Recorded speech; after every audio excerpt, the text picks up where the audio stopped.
Media Network proudly presents a weekly exploration of various spiritual practices with renowned spiritual authors, coaches, teachers, and Dr. Tracy Brown, RScP. And now, here's Tracy. Hey everybody, it's Tracy Brown, and you are here on Poetry, Prayer, and Practice, where every Tuesday at noon Mountain Time, I get the opportunity to dive into spiritual practices and prayer and what makes it work, and poetry, and how is that spiritually inspiring me and others.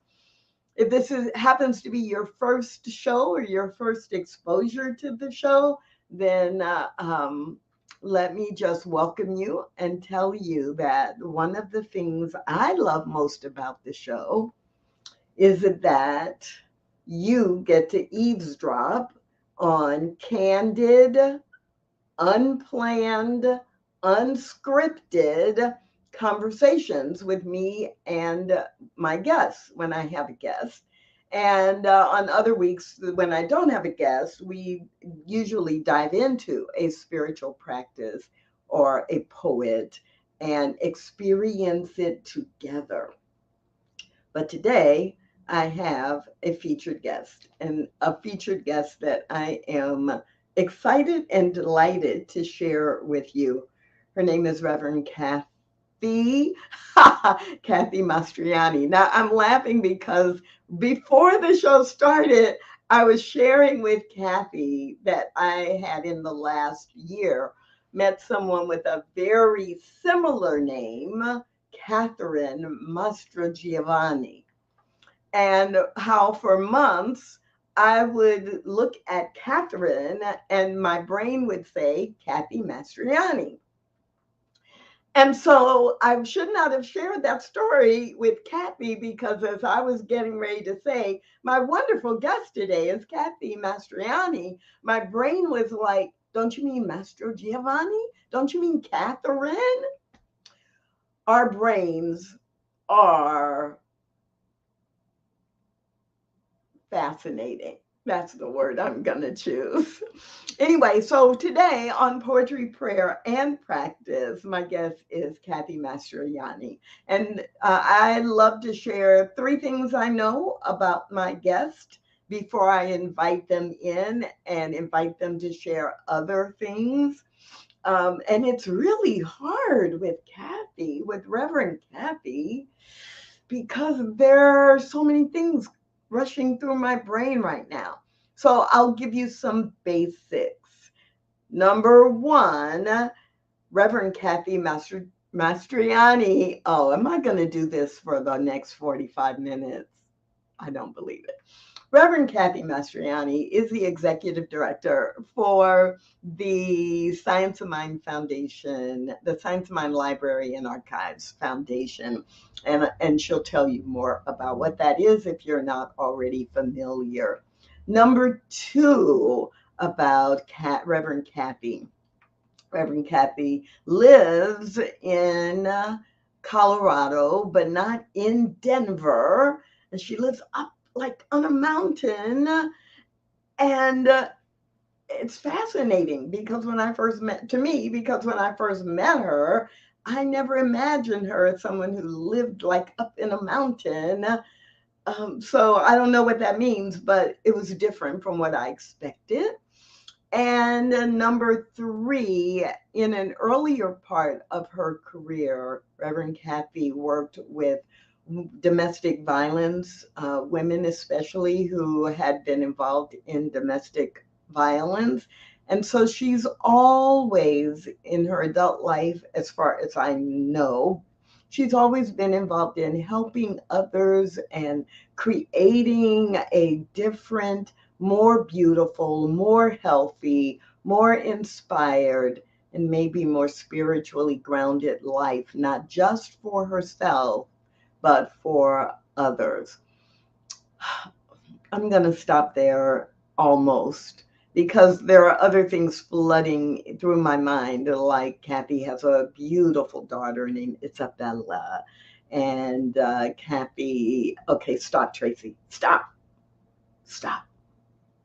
And bring Reverend Kathy on to the show because I can Okay. see you back there laughing at me. Oh, I'm just very honored.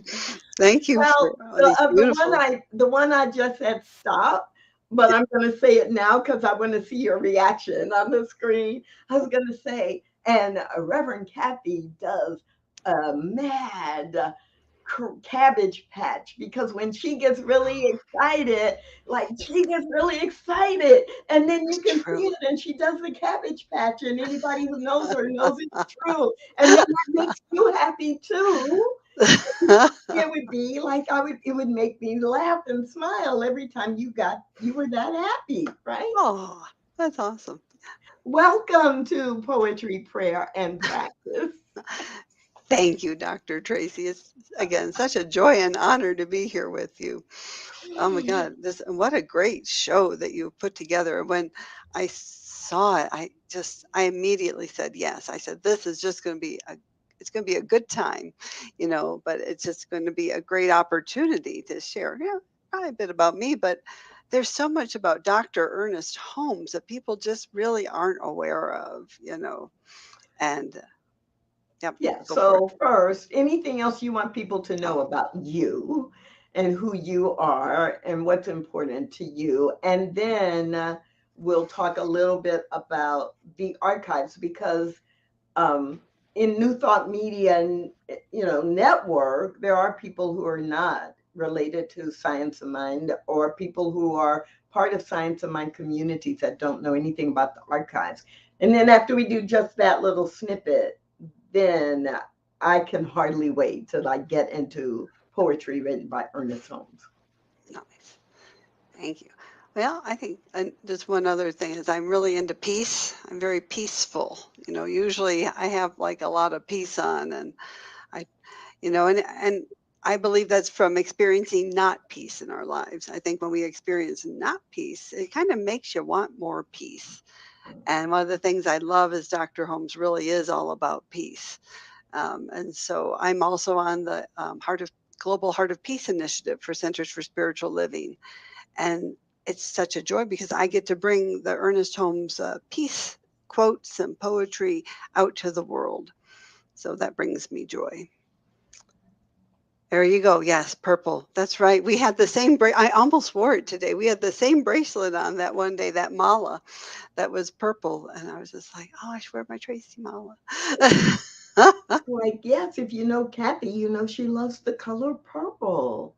That's true. You got good little backgrounds for our names. I like that. And chocolate. I do chocolate is another thing. It's a thing. But I think it's a spiritual practice as we talk about practices. It's a practice and you to eat it mindfully and to just enjoy it and to have good chocolate, okay? It's I love that. So, Science of Mind Library and Archives, what is that? we are the keepers of our science of mind philosophy and history. And it's it's a place for the original source documents from Dr. Ernest Holmes live. And that's the thing. They could be, sorry, as I run off the stream, we have these archival boxes. We could just put them in a box and they could get dusty and old. But that's not what we're here for. We're here to dust it off and freshen it up, scan it, digitize it, and make it available for everyone here. The original source documents of our history. Cool. So, Ernest Holmes, the founder of science, or the writer of the book Science of Mind, and the founder of Religious Science, now Centers for Spiritual Living. Um, People know, they pick up the Science of Mind textbook and they're like, oh, this guy, 600 pages, he wrote a lot, and it's so academic, and he repeats a lot, right? And they either love the reading or they hate the reading, but it's very heady. Mhm. but it's also in many places very poetic, and there's a rhythm to it, and the meditations in the back part of the book, Yes. many of them are very not rhymey poetic. They don't have necessarily rhyme, but they really tap into the heart, like only poetry can. And so it doesn't surprise me that there are poems written by Ernest Holmes, and a lot of people know the book, The Voice Celestial. But just, yeah, when I invited you to the show, and then you said, yes, I thought we were going to talk about more kind of principle, like, what Ernest Holmes teaches and how the archives prioritizes stuff. And your response was, I'd love to share Ernest Holmes' poetry. I'm like, yeah, let's do that. Nice. I can do my little. There you go.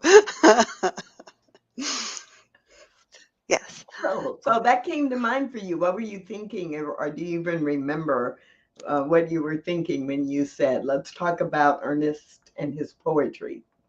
Well, I do because again, I I call myself a kid in a spiritual candy store being here at the archives because there is just such a joy in these archival boxes that people just aren't aware of.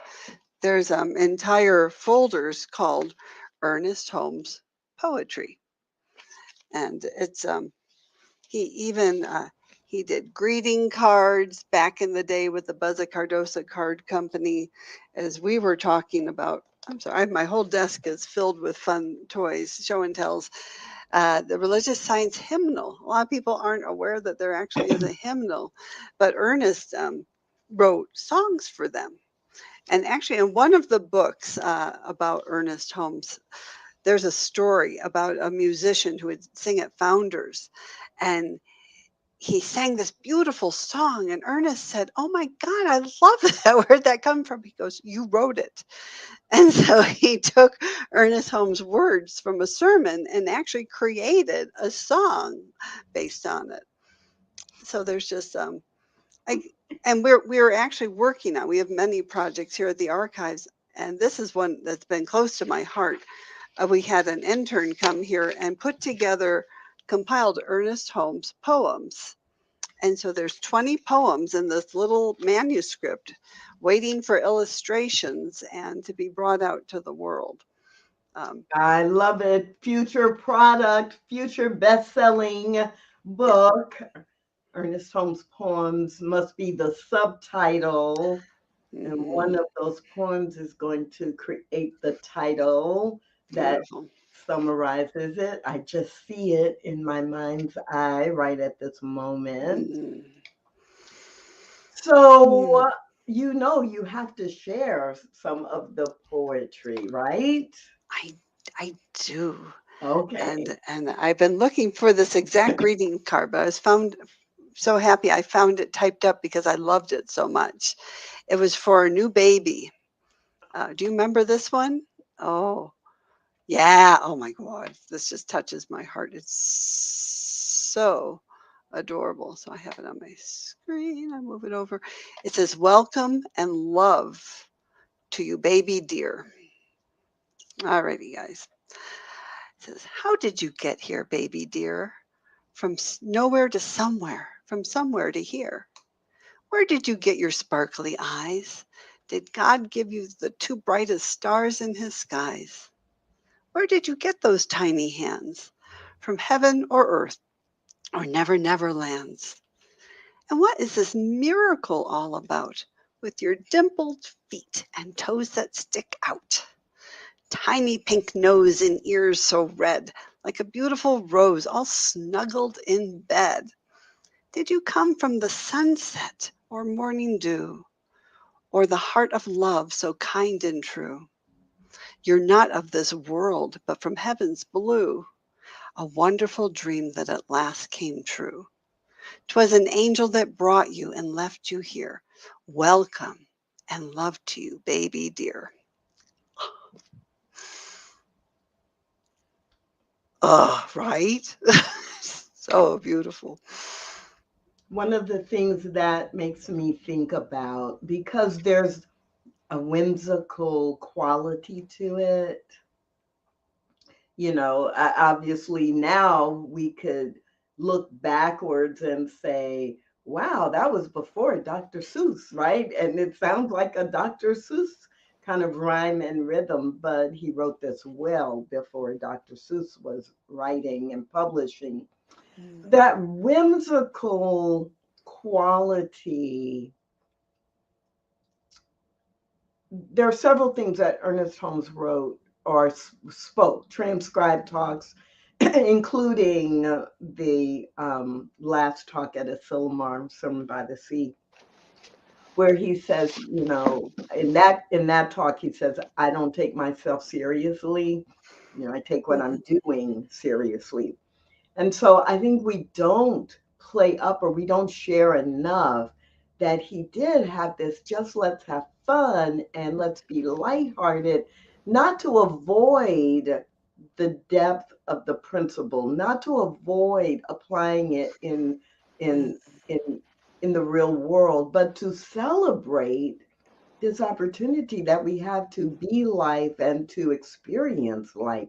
And no, at no time are you more reminded of that than when a new baby is born or when someone dies, Mm. right? And it's easier to be whimsical and light when a new baby is born. So I love that. I love that one.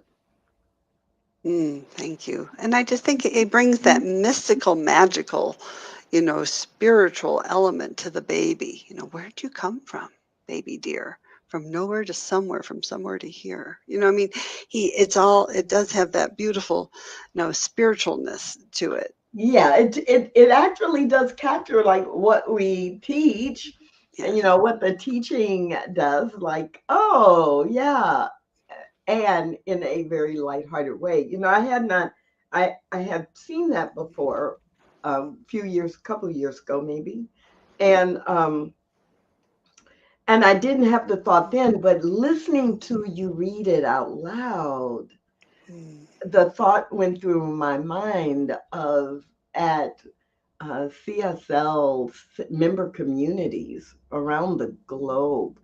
How how beautiful would it be? And I will integrate it into any future christenings or baby blessings that Oh, I I love do. that. But can That's you great. imagine if when a new baby is born in a community Mm. that the parents Mm. receive that, kind of, I think Oh, the archive should create a oh, product where yes. it's like on parchment paper Hmm. and, calligraphy or just a Yeah. beautiful flowing print, and that Yeah. we could buy them from the Nice. archives and frame them for Mm. people. I love that. That's beautiful. And again, we have these cards, and that's one of my personal pet projects. It'd be great to reproduce the original cards. I mean, because they are on parchment and they do have that calligraphy, but it has gold foil too. So for people who can't see that because of the size of their screen, I was going to say, why don't you?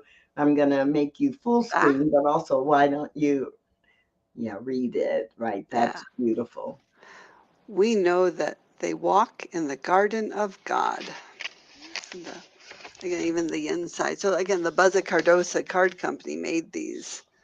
Safe in his care after their quest, they found sweet peace and quiet rest, and live and move among the blessed. Beyond the slowly setting sun, another life has just begun, another course of actions run. Beyond earth's storms and mist and rain, beyond all sorrow, fear, and pain, new life, new joy shall spring again. They have but found new songs to sing, new Hmm. life and laughter there to bring to life's eternal spring. Hmm, right? I would so much prefer to send that card to a family, to someone who has lost a family member or a close Mm, friend, than so many of the cards that I see in stores that just say "in sympathy for your loss," or number one, it's not, well, it's a Right. loss on the human side, but right, it's like that card captures what we teach about the eternality of life and Yeah. also the cycles and phases of life. So Mm. so I know there are always 20 different priority projects, but I'm hoping that there are people watching the show today like Yes, yes. me who are like, come on, let's get that done. Nice. Thank you. Yeah, you bet. We're always looking for volunteers, near and far. As the local folks right now in the Metro Denver area, please come on down in person and work on it. But gosh, virtually, boy, we have tons of projects. And I will go there. So this is the newest one. Speaking of getting things out of the boxes, is Ernest Holmes at Asilomar, lectures and classes from the 1950s. And so this is kind of like raw, uncut Ernest, as we're talking about.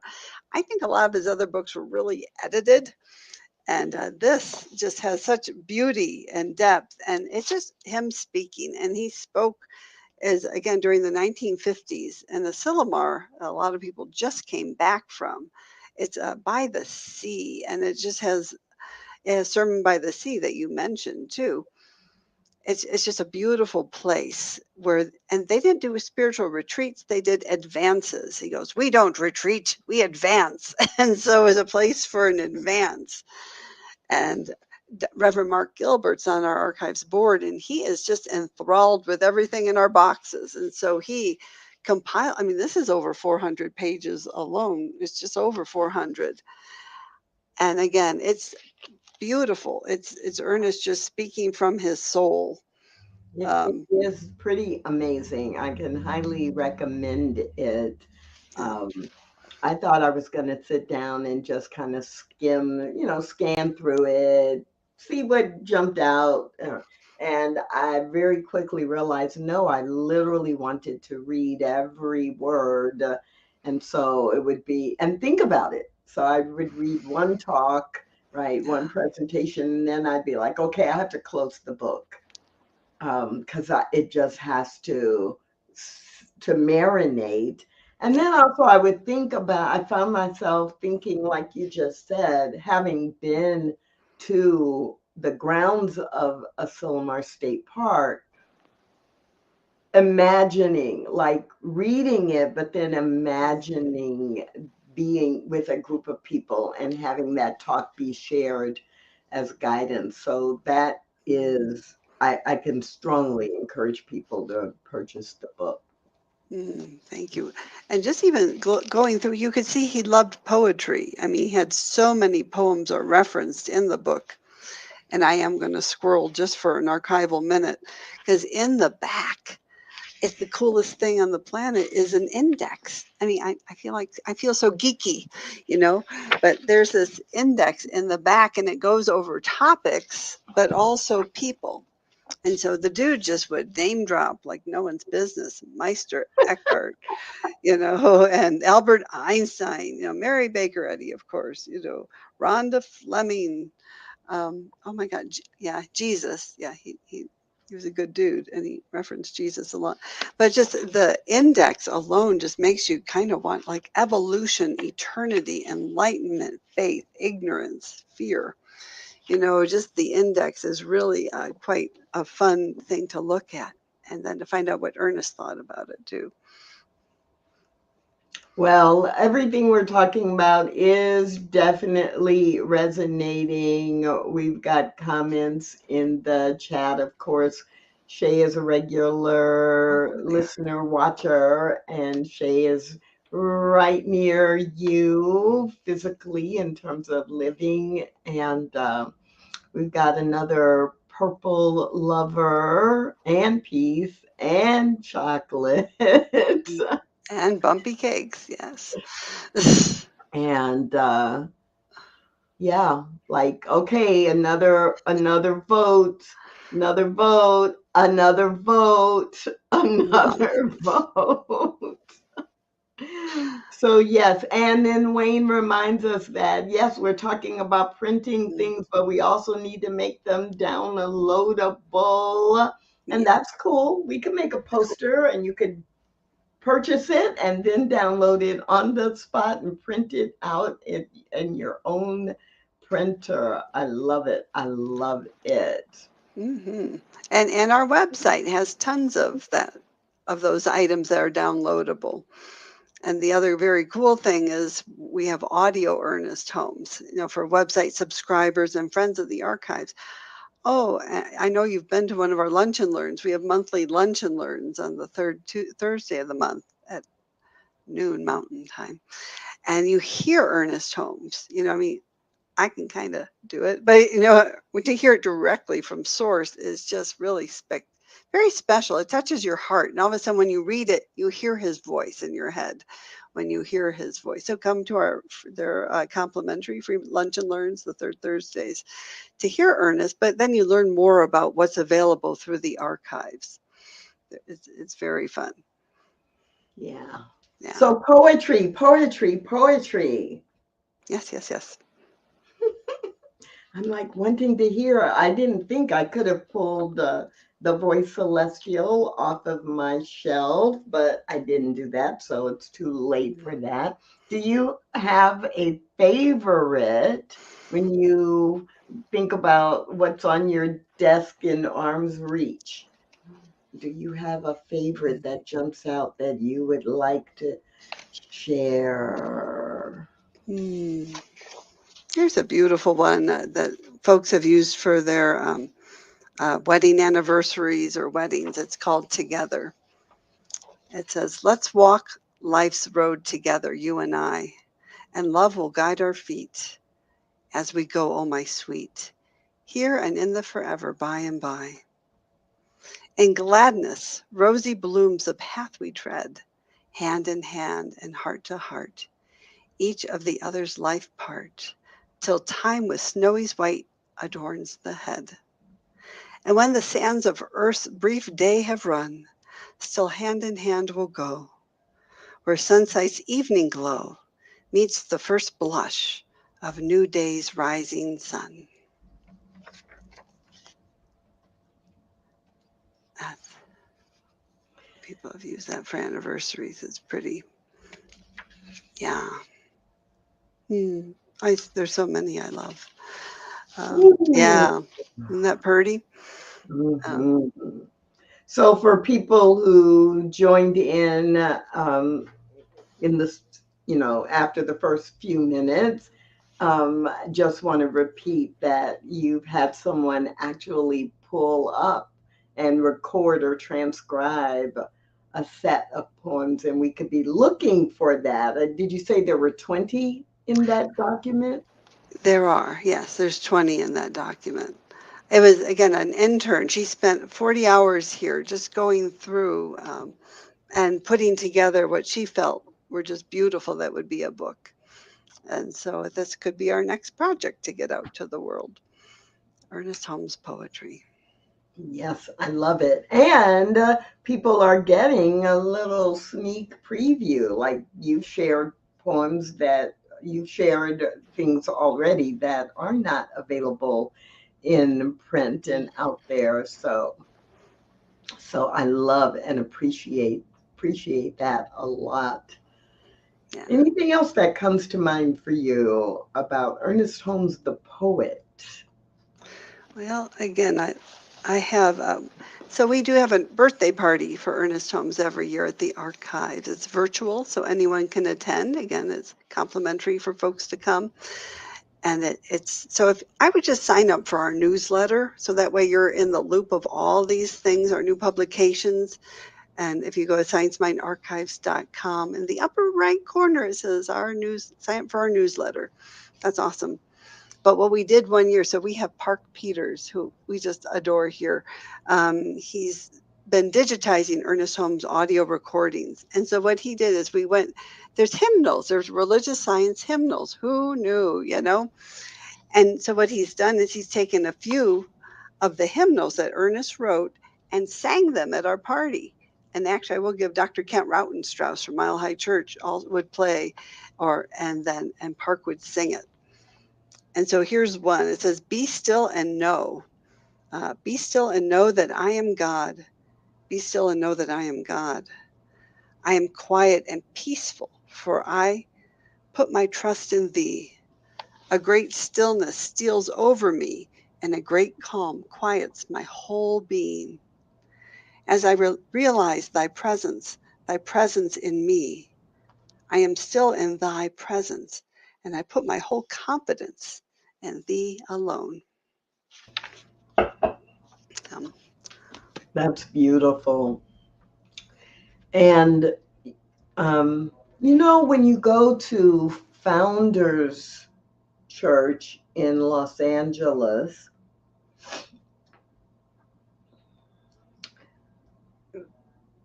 when it was built, right, it was built with this huge organ. mhm. And among many other highlights at Founders Church. And I don't think until just now, like I am today years old, when I'm putting together that, oh, like the red hymnal and the blue hymnal, and that the hymns were so integral to the service. And Mhm. so it makes more sense why the investment of this very, very large pipe organ and featuring, the best people around to play the organ, because nowadays there are still some centers, and we sometimes will sing a hymn, but it's not the norm of every service. The music is not Mhm. built around traditional hymns in the center. That's my home center, or many others. And I visit a lot of CSL and a lot of Unity churches, and you don't hear hymns as a matter of course. Mhm. But to think back that, oh, there were official hymnals, their hymns were used Right. and valued, and it's a different feel. And I'm just going to make a blatant, shameless, not promotion, but request. If anybody finds, because you live in a place where there are used bookstores, Mm. or you go to estate sales in your community, and especially if you are in Southern California, if Mhm. you ever come across religious science hymnal, red or blue, right? Science of Mind hymnal, red, religious science hymnal, blue. If you ever come across them, buy it and Yeah. send it, donate it to the archives, Mhm. please, so that people like me and others can have access to them in the future. They are truly antiques and very valuable in our movement. Thank you. Yeah, very true.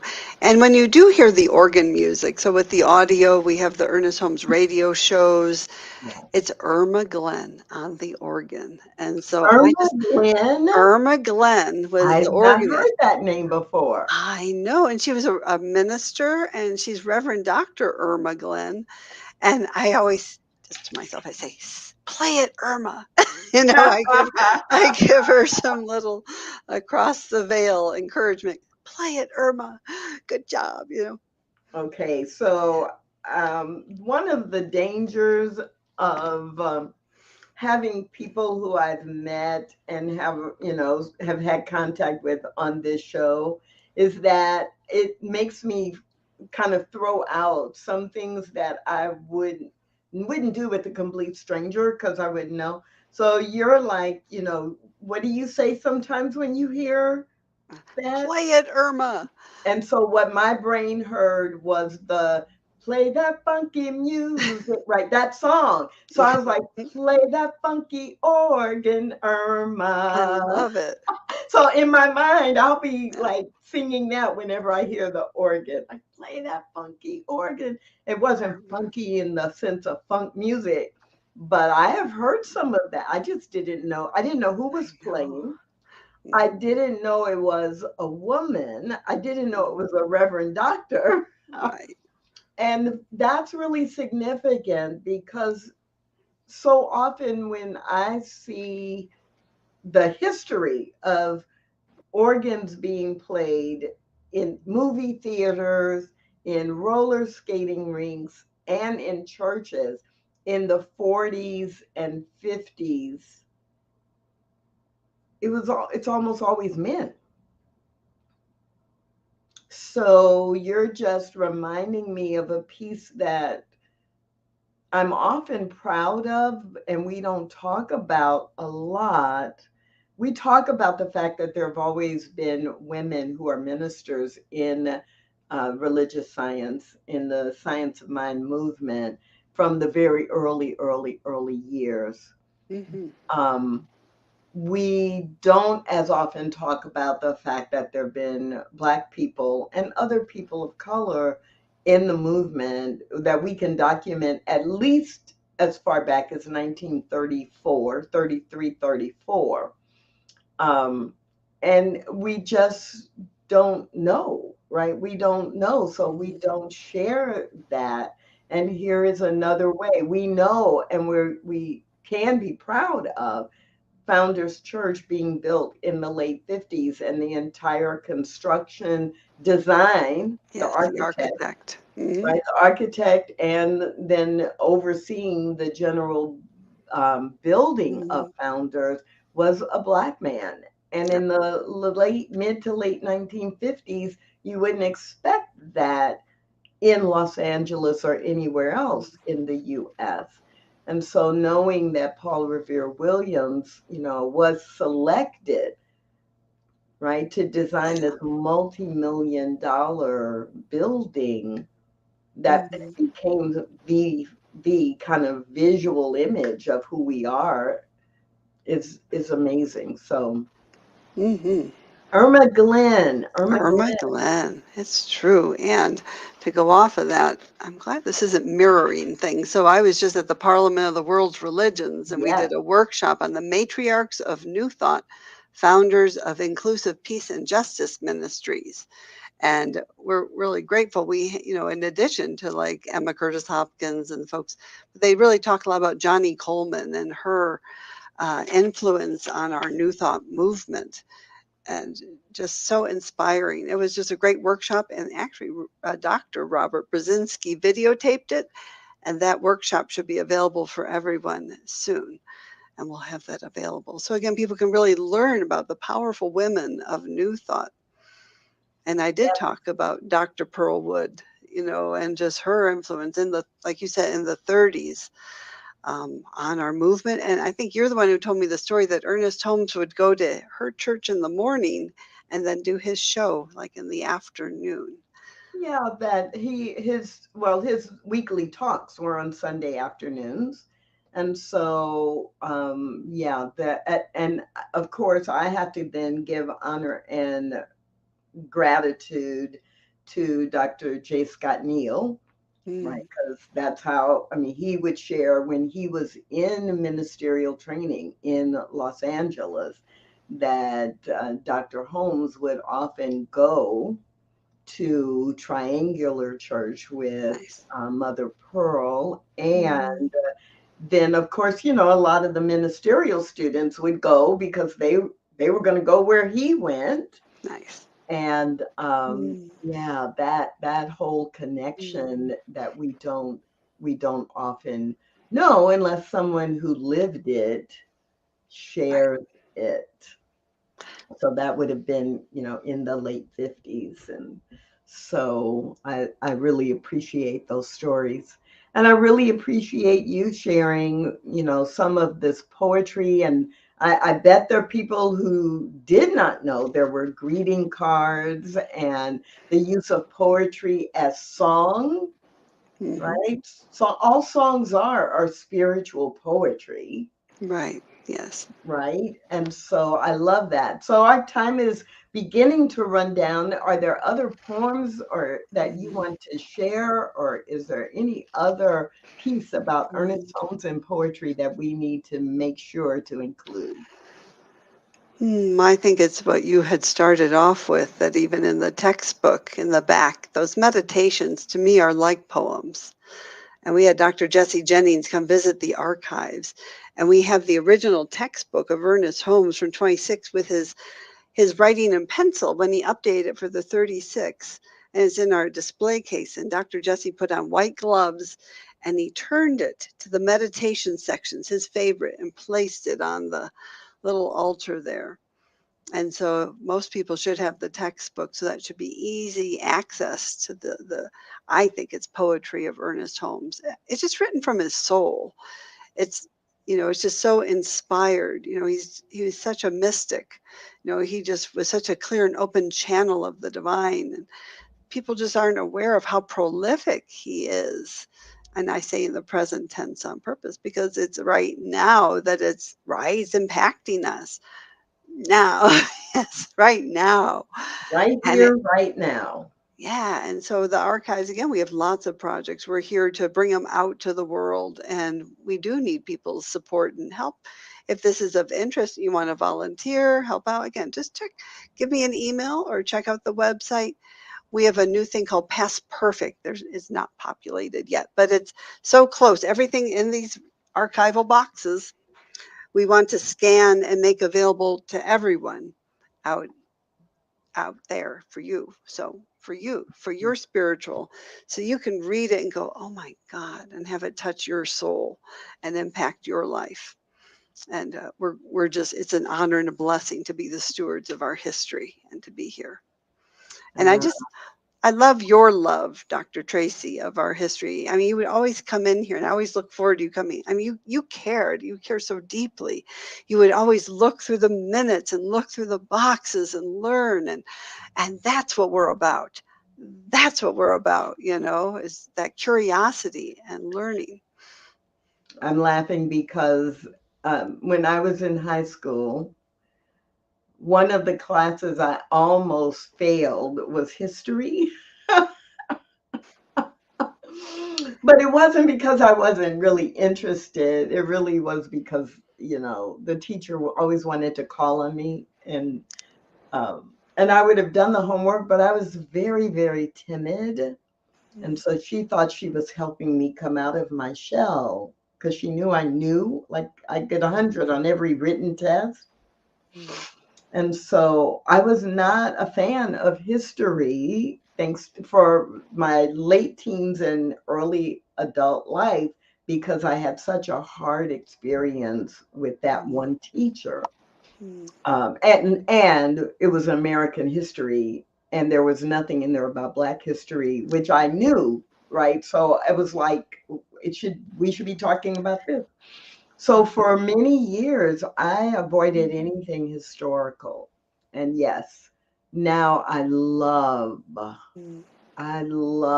yearn to know the history that is related to New Thought in general and to religious science and science of mind specifically. I loved being in the archives on a regular basis. And you're right. I would have been shocked if someone told me one day I would want to go to the archives and read the minutes.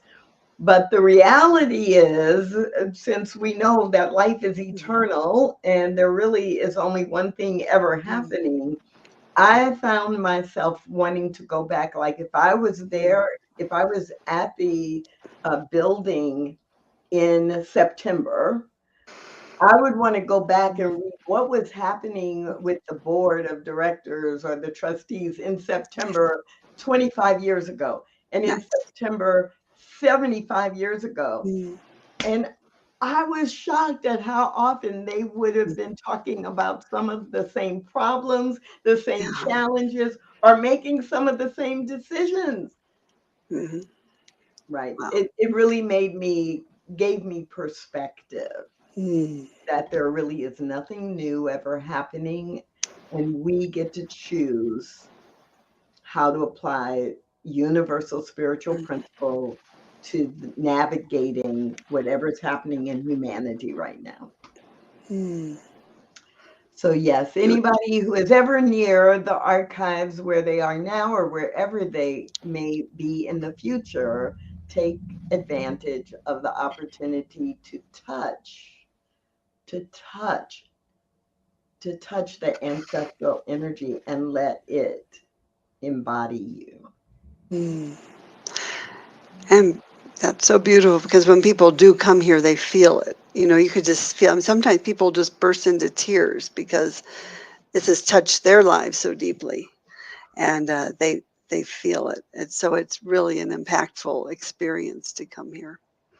And again, bless you for your leadership and all you have done and your support. Well, continue